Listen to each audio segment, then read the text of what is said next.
Ahead, the astronomy podcast for people who are overwhelmed by the universe but want to be its friend.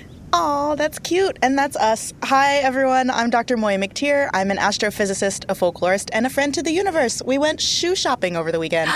I just went shoe shopping. Well, online shoe shopping. And they were the wrong size. No. Yeah, so now I have to make a return. And that's where they get you. They know that this is where we're going to lose somebody.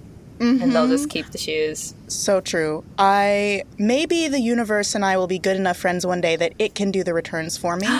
That would be really great. Because why is mailing things so hard? It really shouldn't be. Because I did return something else today. But Kudos. Just not the shoes. Anyway, I'm Corinne Caputo. I'm a writer and a shoe lover. And I'm really excited to be here. We're at a lovely beachside cabin.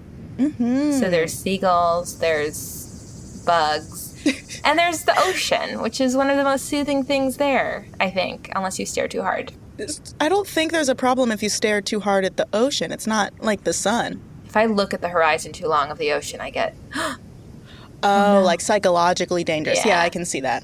Oh, yeah. It's so big. So big. Which is ironic to say as an astrophysicist who studies quite literally the biggest thing that exists. But yeah, the ocean feels very big because it's the biggest thing that we as humans can interact with, like directly.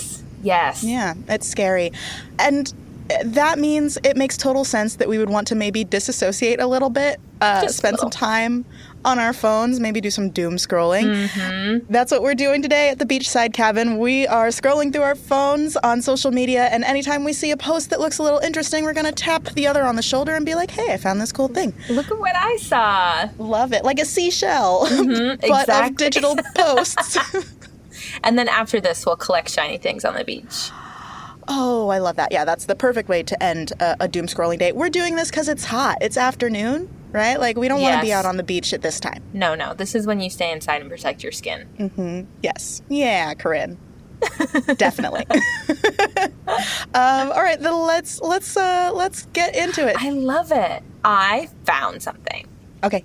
This was so interesting to me because I think I just missed that this was happening at all.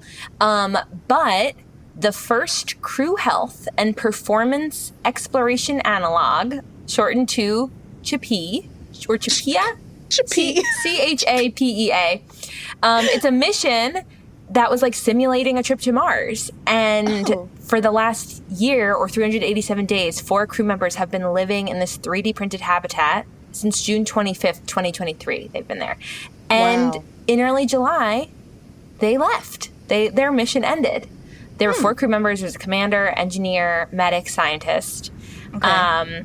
And it was this habitat that was kind of like simulated what we would build on Mars should we go there. It was 3D printed. It has 4 bedrooms, dining room / living area, a workspace with like a farm because they grew their own food. Great. And like a medical room. Interesting. I love how even on Mars we all get our own single rooms. I loved seeing that everyone got a bedroom. Thank God. Because I'm sure that's like high priority too. Like, let's make sure everyone doesn't lose their minds. That is the top concern, actually. Like, more than, I think, the logistics of it. Like, how do we make sure that people can stay people? Yeah, and this brings a question I have for you. I'll get to it. Of, like, how did they cast this? I don't know. Okay, but they spent 378 days there. I think I said 87 before. But it was 378 days, which is about the length of a crewed Mars mission. But that doesn't account for travel. So it's like 378 on Mars. But the 9 months it would take to get there are, like, not accounted for in this. Right. Like, really, this mission would be, like, 3 years. Or permanent. Lifelong. Yeah. You said 9 months there. You didn't say any amount of time to get back. They may not come back. But they studied, like, behavioral and medical effects of isolation inside the habitat and, like, other Martian, I don't know, risks. The 4 members were Kelly Haston, Anka Seleriu, I hope I said that right, Ross Brockwell, and Nathan Jones. And then for more than a year, they've been doing Mars mission operations. So they've had, like, Mars walks where they would go in, like, a simulated sandbox, essentially, and, like, do things. I wonder how they do the gravity difference. I don't think they did that for this. I think it was just, like, the suiting up, the going out there, like, all that. But they harvested vegetables. They also had shelf-stable food, but I think the growing of food was to, like, supplement. They maintain their also equipment. To experiment. Like, that would be a huge chunk of how you spend your time on Mars. And it was all in these, like, hydroponic gardens inside their habitat. So I saw a picture of the tomatoes they were growing, and they look, like, so big and juicy and good. But they are growing under lamps, like, not under sunlight. Sunlight isn't the same on Mars. It's not the same. And they also they operated under, like, the same stressors that astronauts on Mars would have. So there was, like, delays in messaging. Like, you couldn't talk to Earth immediately. It would be that 20-minute delay out and back. Good. There were resource limitations, and then, of course, the isolation. And the Mars walks, they did fascinate me. So it turns out they're outside in this, like, 1,200 square foot sandbox, which is, like, filled with red sand to mimic the Martian landscape. And I saw one picture the of them, color's like, so important. Yeah. I'm like, well, what if the brain, like, does have an aversion to red sand or something, and we learn? You're right. Science uncovers all sorts of tiny little mysteries that we didn't know existed. But there were photos of the crew, like, celebrating Christmas and, like, their garden and in their sandbox. And, like, obviously the idea is that NASA wants to spot potential issues before the astronauts are actually on Mars. So there isn't, like, a debriefing of how it all went, because they just left the habitat. I don't know I'm sure there's going to be some kind of, like, look back or, consolidation of the learnings. But like I said before, I'm, like, so curious how they were to cast a crew like this. Yeah. Like, how do you specifically pick? For the test mission or for an eventual Mars mission? Yeah, or just for any mission. Like, a mission like that where it's so long and so deadly. Like, how do you pick the 4 personalities who should work together for that? I know. They must have a whole team of psychologists. I know that even astronauts who aren't expecting to go on these long-term missions, like even ones who just go up to the International Space Station for little stints, they still go through psychological testing and stress training and things like that. So it's already a consideration for the average astronaut. For these long-term missions, I don't know.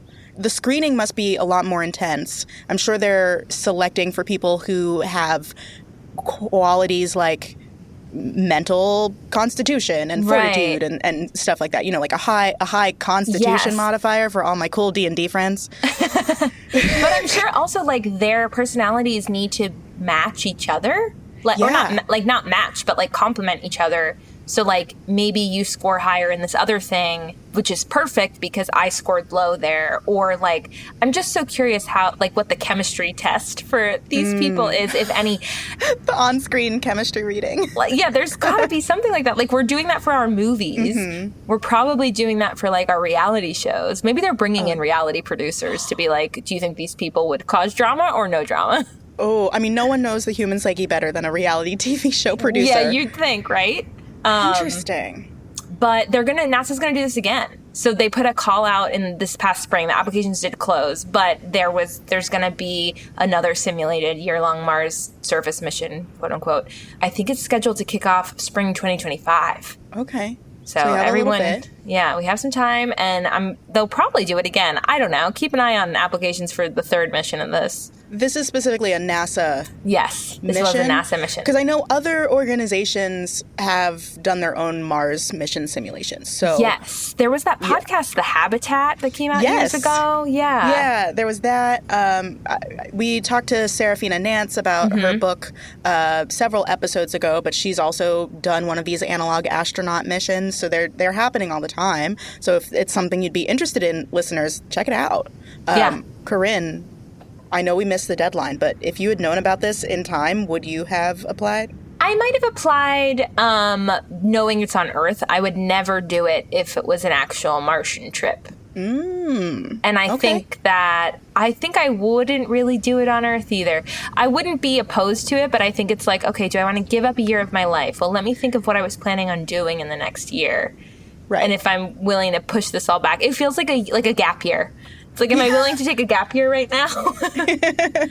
Would you do it? So true. No, absolutely not. I've said before, and I maintain that I want to stay on Earth. I do not want to go into space, and I would never sign up for a Mars mission. But I would sign up for a mission to the actual Mars before I signed up for one of these missions. That's so funny. because I'm a very all or nothing type of person. Yeah, sure. If I'm going to be experiencing the time delays, if I have to live in isolation and put on that stupid heavy suit every time I need to leave the enclosure, I better be on the real fucking Mars. Yeah, I can see that. I think I'm just deciding, well, if I do the Earth one, I could bang on the door hard enough and they'd have to let me out. Yes. There is that. That's nice. I'll steal all the tomatoes and run away. Make a really good tomato sauce. Yes, that's why they would let me on. They'd be like, her intelligence regarding this mission is low, but she can make a sauce. It could be the official food of Mars. Yes, I'm the personality hire. Mm-hmm. The personality hire for Mars. You could be the personality hire and chef. Yes. Maybe you don't even need to cook everything, but you just get to make all the meals and decide what the official foods of Mars are. Oh, yeah. I can finally, you could really pioneer, this is what we eat on this planet. You can really establish a culture. Yeah. I don't think anyone's been on the forefront of culture as much as the founding members of Mars. Thanks for bringing that up. Where did you see that? Okay, so there was a press release that went out, which is not where I saw it. I saw it on an Instagram story of someone I think gearing up for the press release, and I was like, awesome. What is this? Because it was around the 4th of July, so I was like, why would they be making an announcement? To me, any announcement that happens that weekend is supposed to be buried. That's when celebrities will announce their divorce. I mean, this hypothesis, did anyone get divorced over the weekend? See, we missed it. We missed it because they didn't want us to see it. Yep. So maybe NASA's hiding something. Ooh. No, NASA just isn't up. They just don't care. They just don't care about that. Yeah. Okay, interesting. I was also scrolling through Instagram, and I saw a little screenshot of some type of post. It was a conversation between NASA and someone, and it's NASA saying, we're going to shoot 3 rockets directly at the sun during the total eclipse for study and research purposes. The person responds, oh, cool. Yeah, that makes sense. Oh, cool. Yeah. NASA then says, and we've named the rockets APEP. This stands for atmospheric perturbations in the eclipse path. Still cool. But then the post goes on to say, Apep is also the ancient Egyptian deity of chaos and darkness who ceaselessly seeks to extinguish the sun, and we launch these rockets directly at the sun in the name of Apep. To which the person responds, oh no. What? Yeah, I love when NASA and other space agencies name missions after mythological characters that are poetic and righteous in the moment, or ironic in the moment.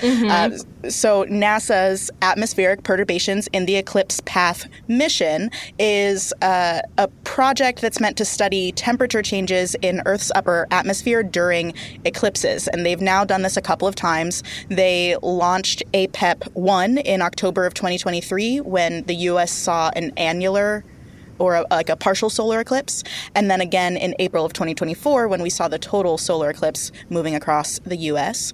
Each time NASA's done this, they launch 3 sounding rockets, one right before, one during, and one after the eclipse. So they're all launching at different times. And they each have instruments on them that let them study the atmosphere. And this whole project is led by Dr. Aero Barjatia at Embry-Riddle Aeronautical University in Florida. Have you heard of sounding rockets? No, I have no idea what that is. Yeah, I saw that. I was like, is it making noise? Are they emitting some sort of noise to then study in the atmosphere? No, I don't think it doesn't have anything to do with sound. These are just small rockets that you can launch up into the atmosphere, but they don't have any of the heavy-duty thrusters or extra fuel tanks that a big rocket needs if it's trying to escape Earth's gravity. And so they're a lot smaller, they're easier to launch, and they are cheaper to furnish and launch. Each one carries multiple instruments on it, I think 4 or 5 instruments. So over the course of one eclipse, you end up getting 15 different types of measurements for the program. The instruments measure electron temperature, so kind of a measurement of how energetic the electrons in the space are, but also the density of electrons, and then the strength of the electric field in the atmosphere and the acceleration of the rocket itself, but also like other molecules around it. So they're measuring mostly like electrical qualities. Sure. The rockets stay up in the atmosphere for about 5 to 20 minutes. It's a really short ride. They go up about 200 miles. That's so fast. I know. Just a short little up and down, like it's a roller coaster. They're shot at the sun, but they're only going for 20 minutes. 20 minutes. How close are they getting? Yeah, they're not getting close. They do not leave Earth's atmosphere. They max out around 200 miles. Okay. So they're still within our atmosphere, but they're in the upper levels. Past 50 miles in our atmosphere, a really interesting thing starts to happen, and you enter what scientists call the ionosphere, named for the sphere of ions, and ions are charged particles. So at that altitude, at about 50 miles above the surface, the sun's ultraviolet rays ionize molecules, meaning they strip away electrons from atoms and other particles. And then the electrons are just free floating in the air, creating like an electrified zone of our atmosphere. And this is like a 150-mile stretch. This is happening all the time. It sounds scary, but we know it's there. Yeah. And all of the information that we get from space has to pass through this ionosphere, meaning it has to interact with all of those electrons. And it would be better for our data and for our science if we knew exactly how those electrons were behaving. So that's why we are doing these APEP missions. During an eclipse, those ultraviolet rays from the sun are blocked by the moon. So the temperature drops, the amount of light drops, and molecules in the ionosphere are allowed to recombine. So electrons reattach to their particles, and this causes really funky physics in the atmosphere, kind of like ripples, really big ripples moving through a pond. And it can distort and reflect definitely radio waves, but probably other types of electromagnetic waves coming through the atmosphere to reach our telescopes. We don't want that. Yeah. But after the APEP missions, we have a better idea of how the ionosphere reacts to changes in temperature.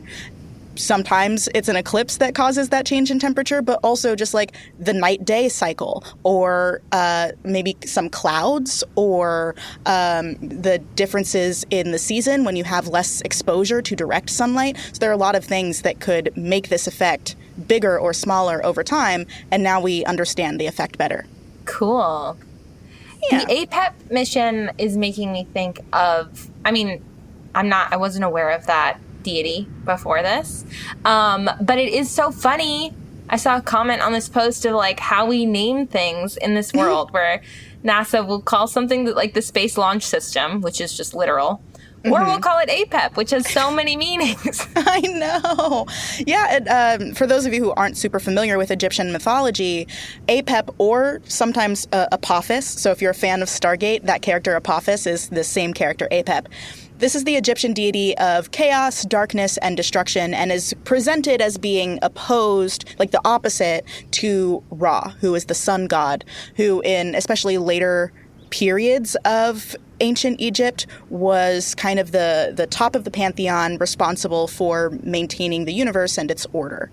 So APEP, being the opposite of that, represented the opposite of order, so like chaos. And every day, the myth that they have to explain the day-night cycle says that Ra travels in his barge across the sun along the Nile River, which they said wrapped in a circle around their world, which was just like ancient Egypt. Yeah. So Ra rides in his boat along the Nile through the sky, and at nighttime, the river takes him into the underworld, and while he's there sailing along the Nile, APEP tries to eat him every single night.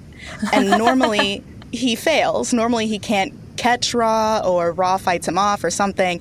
But when an eclipse happens, when a solar eclipse happens, that is APEP successfin catching Ra. Yes, get it. And then does he get spit out and they start over? Yeah, I don't know if in the myths he like eats him completely, or if it's just like a battle or something. But Ra does ultimately emerge victorious because he's the head of the pantheon, so it wouldn't make sense for him to be defeated in that way. But yeah, it's I love that NASA did this. It's so messy. It's like when they named the Juno spacecraft to be a telescope that went and observed what Jupiter was doing, because Juno was Jupiter's wife. I love that. It's great. Yeah, so we're sending APEP to understand why the sun is being eaten. And if any of those rockets ever get more than 200 miles away, they'll succeed as well. And You're eating right. the sun. This was a mission to eat the sun, which is, eating the sun is one of our top priorities here. Yes, it is. A very common Pale Blue Pod catchphrase, I think.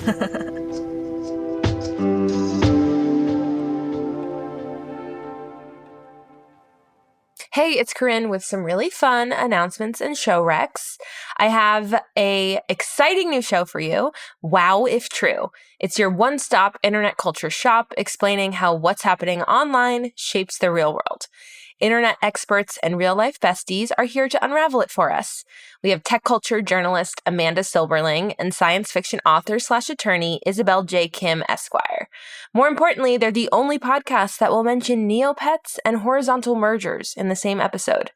They're asking and answering your burning questions about the internet, like, who is Bigelow Stiglitz? Why are Silicon Valley bros biohacking their mouths? And why are YouTubers locking people in grocery stores? And just how many secret babies does Elon Musk have?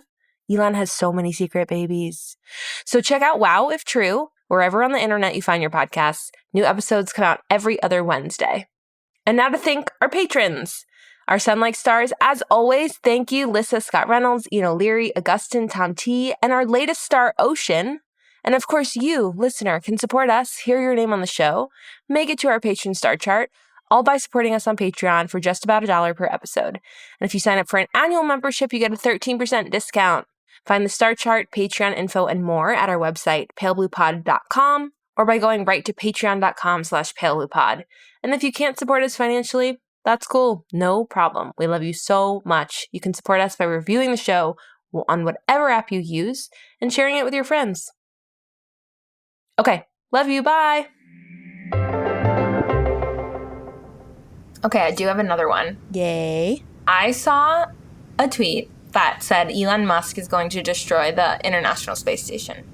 And I was like, why are you saying that? What do you mean by that? Yeah. So I need to know more. Actually, it turns out, so the ISS is getting retired at the end of 2030. I thought this tweet was like truly meaningless. I thought this tweet meant nothing, as many do. Or what do we call them? X's? Posts? No, The absolutely thing not. is, I was like, this means nothing. I don't even know why he's in my algorithm. But the ISS is getting retired at the end of 2030, which I didn't know. How is this the first I'm hearing about this? Okay, yeah, I didn't know this was happening. And NASA did say that, like, there's a chance, like, the ISS would potentially function past that deadline.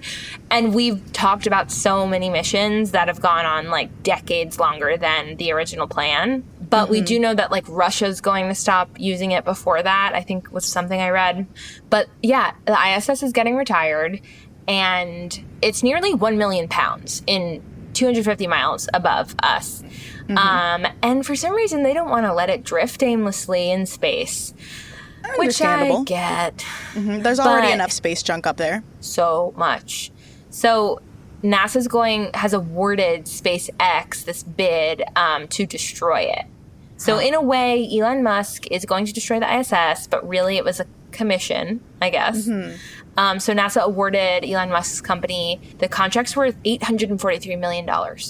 Oh my God. To build a vehicle capable of launching into low Earth orbit, attaching to the ISS, and then guiding it to the Pacific Ocean. Okay, so that's how they're doing it. The station's going to be at a spot in the Southern Pacific named after the captain in 20,000 Leagues Under the Sea, Point Nemo. I feel like we've talked about Point Nemo before. I feel like we have like too. the furthest. No, I'm completely confusing this with a different podcast that I listen to and do not host. I'm picturing Finding Nemo, so I'm like, we've talked about this.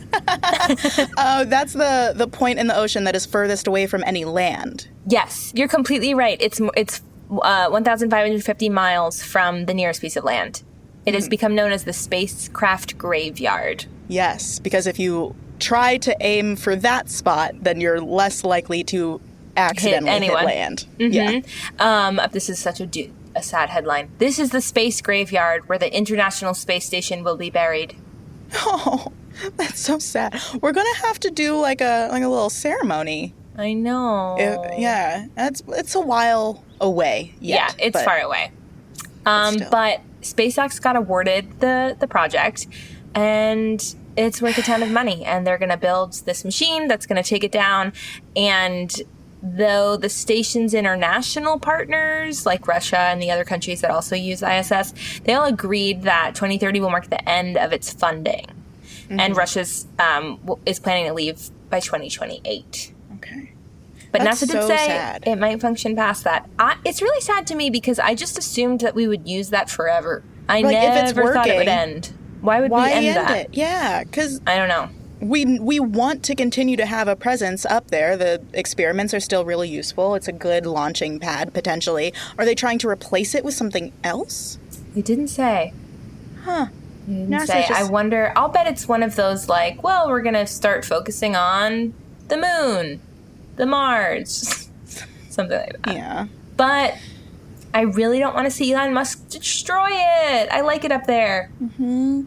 Also, I part of me is like, why? I wish we would come up with a solution that doesn't just destroy it. I know. Like, salvage it, repurpose it, use the parts for something. Destroying it and sending it to the bottom of the ocean when we're already dealing with shortages of special science-approved metals just seems like a bad move. I completely seems kind of tone deaf. Agree. And maybe it will be, and I just didn't do enough research on this, but I don't know. Yeah. I think I'm just sad that we haven't, like, I'm just Googling now how long we've had people in space. And NASA says the space station has been continuously occupied since November 2000. Yeah. Wow. It was Halloween. Spooky, scary. Yeah. So for 24 years. Oh. I think it might be 30. Anyway, sorry to be a bummer. Well, mine, I found something that is also kind of a bummer, but not really. Okay. So maybe it'll be a nice transition. Did you know that next year Saturn's rings are going to disappear?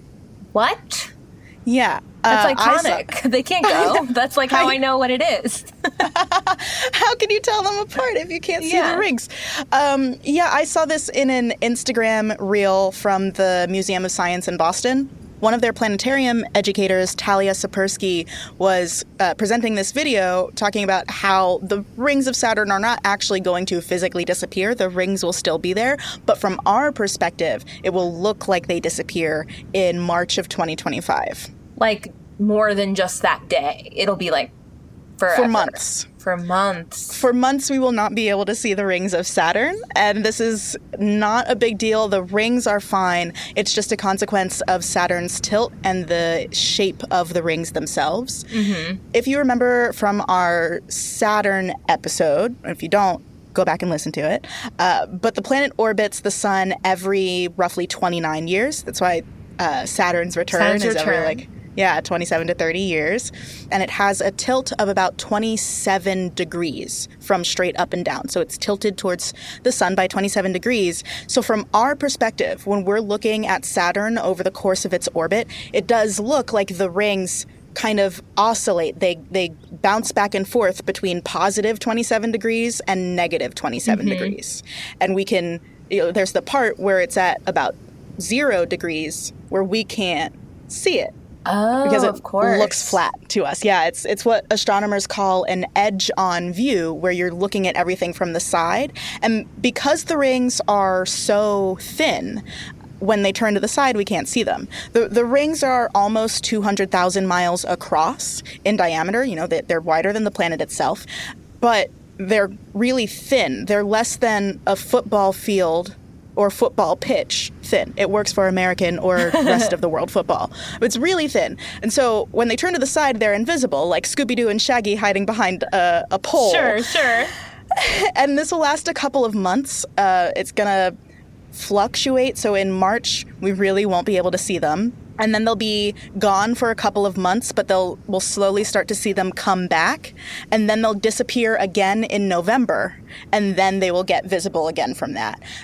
This whole cycle happens every 13 to 15 years. And the rings are gone for like a couple months. Mm-hmm. I never thought about that happening. I know, because people talk about Saturn and its rings, like that really is the only defining characteristic they give it. But we've known since we could study Saturn through telescopes that these rings look different at different times. Galileo first saw them around 1611, but he didn't know what they were. He thought they were other little planets or perhaps moons, although the idea of moons around planets wasn't really a thing then.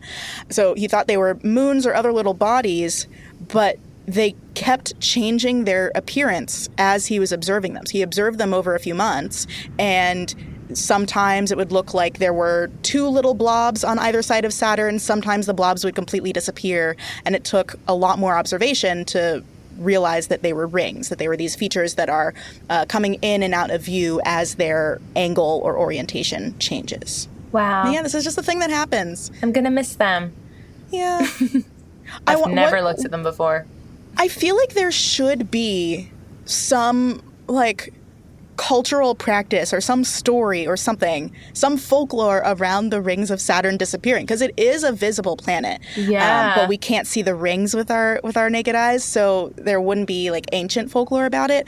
But Corinne, if we had to make folklore now, what a if we great had to come question. up with, like, what does it mean when the rings of Saturn are invisible from us? What do you think it would mean? It feels like a breakup to me. Yes. Like some kind of, we're taking a break, we're on a break. Oh, you're so right. But kind of like a third act breakup. Yes. You know, one that's meant like you're going to get back together. Yes, it's like inevitable that this couple will be together, but there's that like, you know, season-long thing where they have to break up to keep you around, to keep you hooked and watching. So, you know, listeners, be on the lookout for that in March of next year. It doesn't have to be a romantic breakup. Maybe you're just going to take some time away from a job, from a hobby, something. Just be on the lookout. We can make our own astrology here at Pale Blue Pod. Exactly. Somebody had to start. That's Facts. how astrology began in the first place. Yeah, you're observing the night sky and then seeing that it kind of coincides with events here on Earth. Love it. Love it.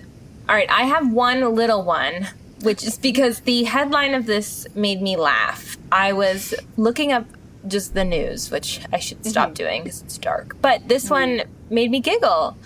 The headline is Extreme Hot Jupiter Exoplanet Stinks Like Rotten Eggs and Has Raging Glass Storms. Oh, that does not sound like a place I'd want to live, but hot Jupiters are scary environments. Yeah, that's what I learned. So this is a Jupiter-sized planet. It's called HG 189733b. Oh, yeah. Very catchy name. And I've heard of it. That's so funny. Well, using the James Webb Space Telescope, which is an Easter egg because we're going to do an episode on that soon, astronomers discovered that one of the closest hot Jupiter planets to Earth stinks like rotten eggs, which is really reminded me of pranks that were pulled in school. I don't know if your schools ever did that, but there were always some kids up to no good who would set off stink bombs in the hallways. Oh, no. No, our school was too small for that. Yeah, because they would know exactly who did it. Exactly who did it. There were like maybe two people Yes. that it would fall down to. Well, ours luckily could have been hundreds. But this planet's already famous for deadly rains of glass and extreme temperatures and incredible crazy winds, like thousands of miles an hour. Yeah. But this makes the world seem even worse because it's stinky. It's so stinky. Is this through spectral analysis? Did That's they a say? great question. I don't know if it said. Let's see. The planet is around 1.13 times the size and mass of Jupiter. Wow, a little bit bigger. It's crazy to imagine. Discovered in 2005, 65 light years from Earth. Close. And how did they find this out? It doesn't say. It was because they were able to detect hydrogen sulfide in the atmosphere. Yeah. So I don't know what they would typically use to do that, but thank you, JWST, for doing it. Yeah. If it's with JWST, my guess is that it is spectral. If it's a hot Jupiter, then it's orbiting really close to its star, and it was most likely found during using the transit method. That's how we find a lot of hot Jupiters. Because Right. they're so close to their star, they block a lot of its light. So there is this method called transmission spectroscopy, where as a planet is transiting in front of a star, you can study how its atmosphere distorts the starlight that passes through it. Oh, cool. Yeah, because you can study the atmosphere when it's not in front of the star, so you know what the baseline is, and then you can see how the sunlight changes it. Oh, yeah. That's fun. You know exactly what's going on. Yeah, and then there's another, like, slightly different method where it's called transit spectroscopy, where you are looking at a planet during its transit, and you look at in different wavelengths, because sometimes the planet will appear larger or smaller at different wavelengths, and that's because it's, like, absorbing different molecules at different wavelengths. So you can just work backwards to figure out what molecules are in the atmosphere from these two types of spectral analyses. Wow, that's so fun. We can learn so much. So much. From just being far away. Yeah. So that would explain how they get the fact that it smells bad, because it's probably like sulfur dioxide or something that they're seeing in the atmosphere.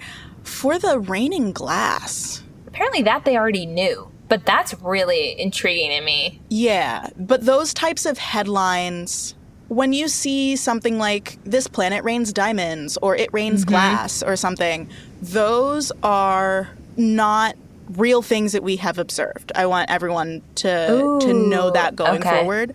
Those are like conditions that scientists have imagined based on what we can actually measure. So for a planet like this, we could measure its density. We could probably measure the temperature and the pressure in the atmosphere. And based on the temperature and pressure and what elements are available in the atmosphere, then we can make all of these kind of sensational claims. Or maybe through an interview with a journalist, they ask a question like, okay, but what would it be like on the surface? And then the scientist would probably say something like, you know, the temperature exceeds 5,000 Gauss, which is higher than the pressure necessary to make diamonds. And then the journalist will run and be like, it rains diamonds on this planet. Yes, because I've always clicked when I see something like that. I'm like, whoa. Because I'm picturing Cloudy with a Chance of Meatballs. Like, I'm waiting for the exoplanet that rains spaghetti and pea soup and all that. One day, if we find it, Corinne, I'll bring it right to you. I promise. I'm realizing that book was one of the most influential pieces of art for me.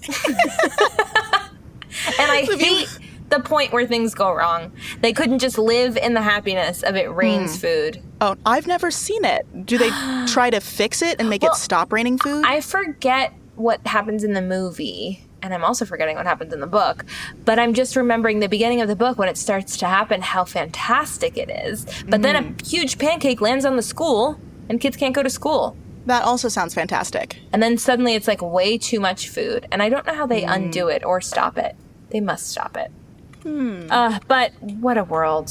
Yeah. And there's probably not a planet that, like, rains pizza, but there could be a planet that rains, you know, like the very specific molecule that gives tomato sauce its flavor or something. Sure. Yeah, it's like, it smells like tomatoes on this planet, and then everyone's going to be like, it's an Italian-American dream. Right. Exactly. That is how these things go. So most likely this planet has the temperatures and pressures that form glass, and it probably has like silicates or something in its atmosphere that were detected in the spectra for them to say that it makes glass specifically. Yeah. Like for the diamonds one, they would have found carbon in the atmosphere and seen a high pressure and said it makes diamonds. Cool. Got it. What a headline. What a headline. But rotten egg smell is bad. I was going to stay away anyway, but now I definitely will. If the scary glass rain didn't make you not want to go. Yeah, that I can weather somehow, but not the smell. Not the smell, but also not the fact that it's not actually glass rain. That you lose interest after that. Yeah, exactly. I'm bored now. I'm out. Oh, I did look up the end of Cloudy with a Chance of Meatballs. If you want to hear it, please. The town decides to abandon their town because apparently it's only raining food in their town. Their town is called Chew and Swallow, one word. And they have to get used to ordinary weather and purchasing food at supermarkets. And why would they not just move to the suburbs of the town and use the town as everyone's grocery store? you know, the book was written in the 70s, so maybe we weren't thinking this well back then. Well, we're smarter now. We're way smarter now, and we would do less waste and solidarity work. That what you're imagining is community, which we severely lack. I'm laughing so I don't cry because it's too true.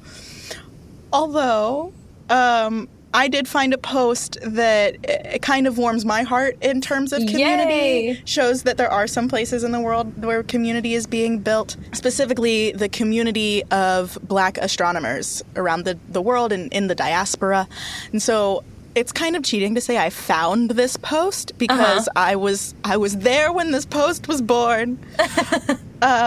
So I want to talk about the cultural astronomy panel that I sat in on and was live tweeted by Astrobytes. But the panel itself was organized by Black in Astro for Black Space Week. So I just want to talk a little bit about this amazing organization and the panel. Please do. Black in Astro was formed in 2020 in response to police killing unarmed Black people, especially George Floyd, and the surging Black Lives Matter movement. And it was founded to address the needs of specifically Black astronomers because we were hurting after all of that happened. And it was co-founded by some people who have definitely mentioned on the pod before, Ashley Walker, who I talked to in our AAS episodes, Caprice Phillips and Keyshawn Ivory are also two of the other founders.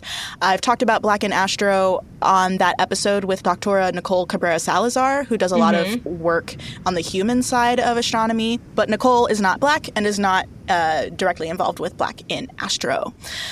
Every year, Black in Astro holds something called Black Space Week. They've even been recognized at the White House for their work and the way that they've been able to build community across borders, which is really beautiful.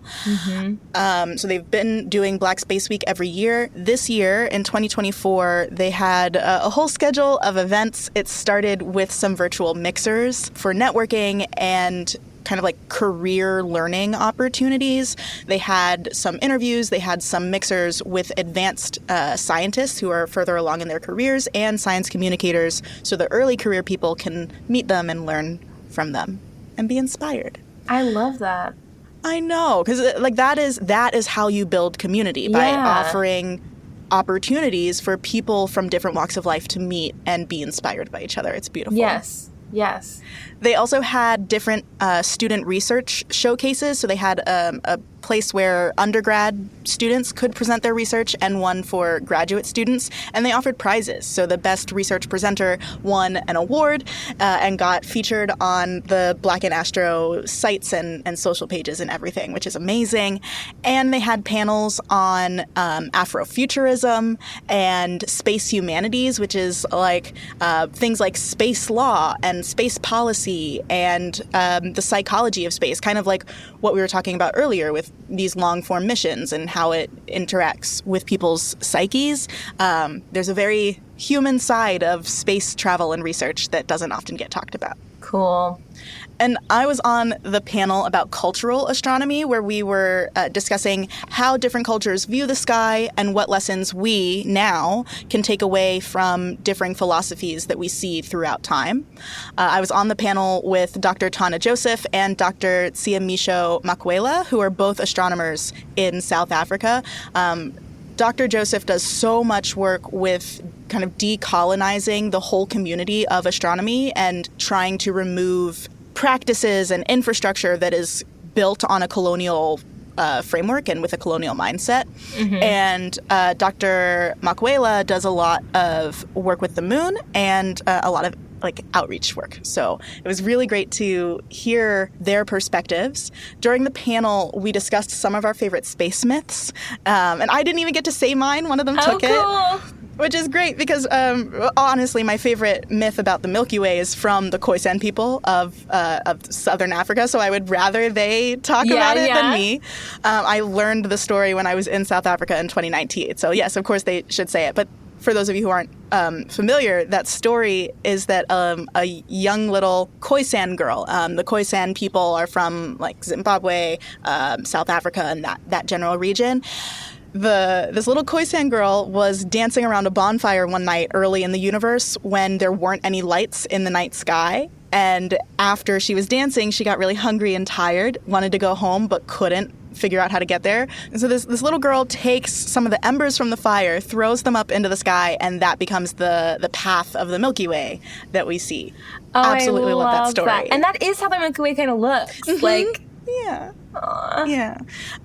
But Dr. Macuela also talked about some stories that she's heard from her own family members, like her grandma, who told stories about the moon being a woman carrying logs so she could, like warm and take care of her family. So it's a very nurturing figure. And that was so great to share some of my favorite stories, but also hear other ones that I hadn't heard before because I hadn't heard the moon carrying the logs. We also discussed some values and philosophies that we see present in African cultures and in African stories and knowledge about the sky, and like how can we take some of those values and philosophies and apply them to modern times. So many things were discussed, and all of this was live tweeted. So for people who get the research notes, for our patrons who get research notes for every episode, you can see the whole thread. But I wanted to bring up the fact that in a lot of African folklore from around the continent, I see more of an emphasis and more of an acceptance of duality in nature.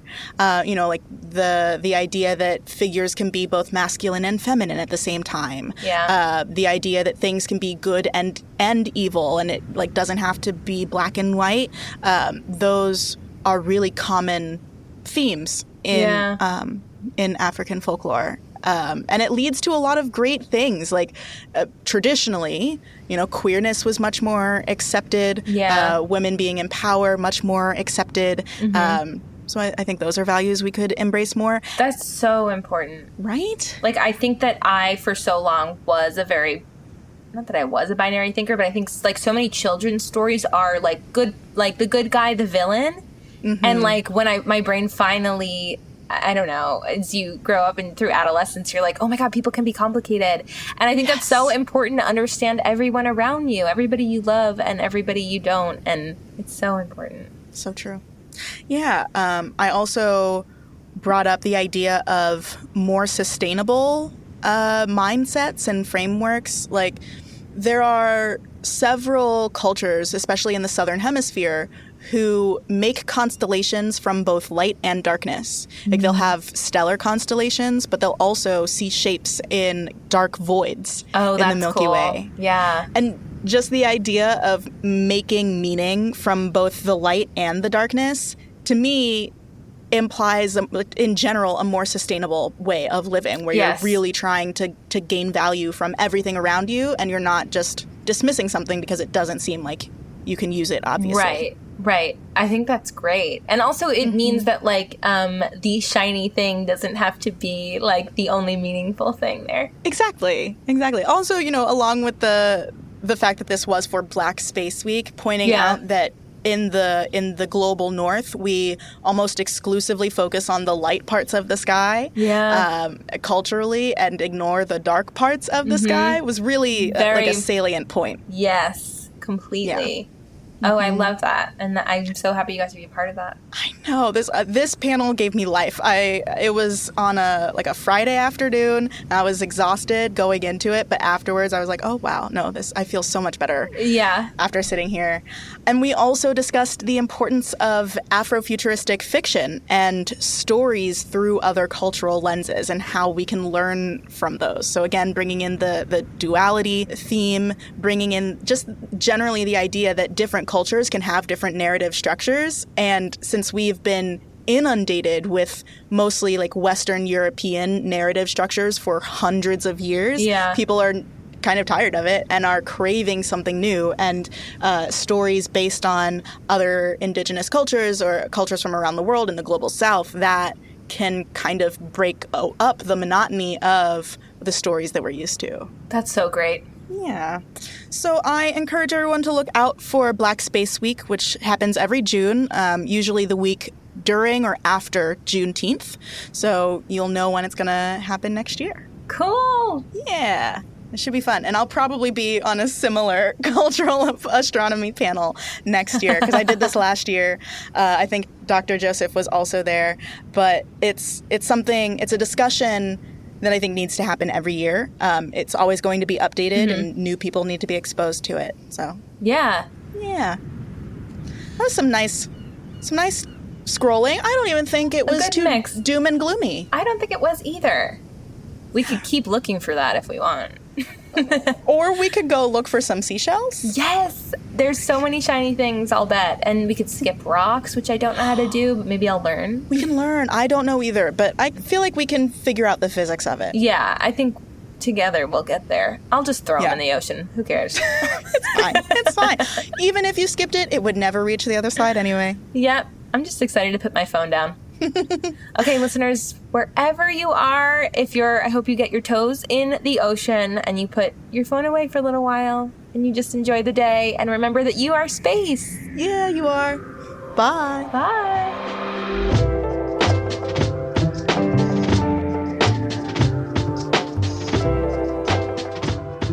Pale Blue Pod was created by Moiya McTier and Corinne Caputo with help from the Multitude Productions team. Our theme music is by Evan Johnston and our cover art is by Shay McMullen. Our audio editing is handled by the incomparable Misha Stanton. Stay in touch with us and the universe by following @PaleBluePod on Twitter and Instagram, or check out our website, palebluepod.com. We're a member of Multitude, an independent podcast collective and production studio. If you like Pale Blue Pod, you will love the other shows that live on our website at multitude.productions. If you want to support Pale Blue Pod financially, join our community over at patreon.com/palebluepod. For just about $1 per episode, you get a shout out on one of our shows and access to director's commentary for each episode. The very best way, though, to help Pale Blue Pod grow is to share it with your friends. So send this link to one person who you think will like it, and we will appreciate you for forever. Thanks for listening to Pale Blue Pod. You'll hear us again next week. Bye.